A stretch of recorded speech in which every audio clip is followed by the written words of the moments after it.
That was my pre-comedy workout right there. Only exercise I'll get all week. Hot mic. Remind me next time to wear oven mitts. So, I don't eat vegetables. I don't eat vegetables. And it's not because I'm allergic, it's worse. I just hate them. I have a sophisticated palate. But don't worry about my health. I see some of you worried. Jay Leno doesn't eat vegetables either, and nothing could kill him off. Only in Hollywood could Jay Leno be more hated than Roman Polanski. Speaking of rape, one time actually, you know what, maybe I'll keep it PG for this crowd. Although, my grandma actually is in the audience here. Woo! And my grandma loves racy movies. So let's kick up the rating to PG-13. Who's with me? Yeah! So I hate awkward conversations, which is why I can never break up with a girl. Instead, I always try to get her to dump me. So I try to act like a dick, quote unquote. But it turns out girls like dicks. Although, or maybe my problem with dating is a self-esteem issue. You see, I'm not that fond of myself, but I dislike everyone else even more. So, one girl once called me a self-loathing egomaniac, which I added to my resume. Under the special skills section, next to proficient in Microsoft Excel. Another random critique I got from a girl was that I act as if I'm always on a reality TV show, which I think is good because it prevents me from doing horrible things. Like I'll say to myself, Matt, don't snort cocaine off of that stripper. Your viewers won't respect you in the morning. But don't worry, I don't do drugs because that was only cool in the 80s, and I don't smoke. That is so 90s. But alcohol is timeless, just like Dick Clark. Although he's probably going to die soon, so maybe I should change that reference. Especially since I used that joke with Elizabeth Taylor just last week, and,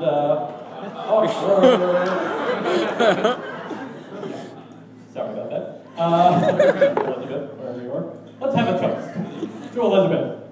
All right, I should move on from Elizabeth. Stick for a little. Actually, I'm just stalling because I didn't remember what I had to say next. Oh, something about relationships. Oh, so I like to drink.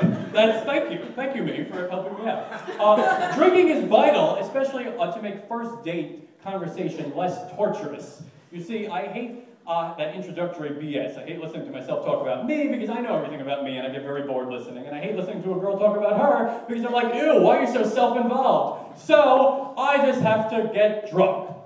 But then, when I'm drunk, I realize I can have fun with anyone. I can have an enjoyable conversation with Helen Keller. Too soon? Don't worry, she didn't hear me. Not because she's deaf. Calm down, everyone. Because she's dead. She can't hear me. I'm not up on the sexual lingo that kids use these days. Recently, a drunk girl said in a sexy voice to me, "Let's skip dinner and go right to dessert." And I was like, oh, all right. I hear the bananas Foster sounds divine. Turns out she just wanted to suck my banana. Banana. Oh. Wah, wah. I forgot to insert that. Thanks, sound effects department. Anytime, Matt. Just that one time will do, sound effects. All right, well, we're here if you need us. I won't need you. I have a short time. I need to go. Thank you. All right. So I don't like drunk girls. Another time a drunk girl, because I prefer a challenge. I don't like floozies. Don't like floozies. So another time a drunk girl said to me, I don't have a place to stay tonight. And I'm like, oh, that can't be true. And then she more angrily asked if she was coming home with me. And I'm like, not with that attitude, sugar tits. I've had a lot of glamorous jobs in my past, and I don't mean to brag, but I guess I'm about to. I worked at ABC News and Fox News Channel, where I got coffee for the people who got coffee for Bill O'Reilly and Barbara Walters.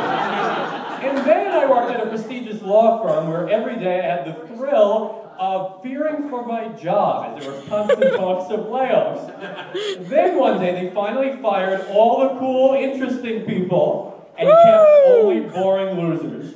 They kept me. So I stayed behind and listened to my bosses complain about how they didn't have time to see their families because they work so much.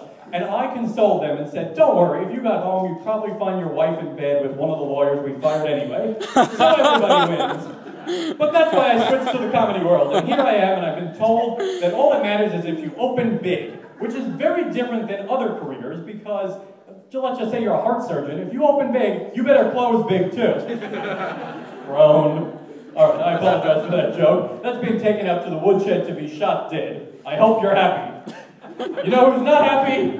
The woodshed. It's witnessed years of horrible atrocities. The crickets like that in the back as well. Crickets always follow me whenever I do comedy. They're good fans. Thanks, crickets. We are almost out of time, but I have a topical joke. Who wants a topical joke? Yeah. One of my unemployed friends last year went to Japan to teach little Japanese people how to speak English. And last week's word of the week was, holy shit! All right. And on that note, I will leave you with one parting bit of advice. Wherever you go in life, make sure you leave your mark. I already peed in the corner, so I am good to go. So thank you all for coming, and my time here is done, and just because I'll keep talking unless someone comes to yank me off, so I was glad to hear. Thank you, everyone.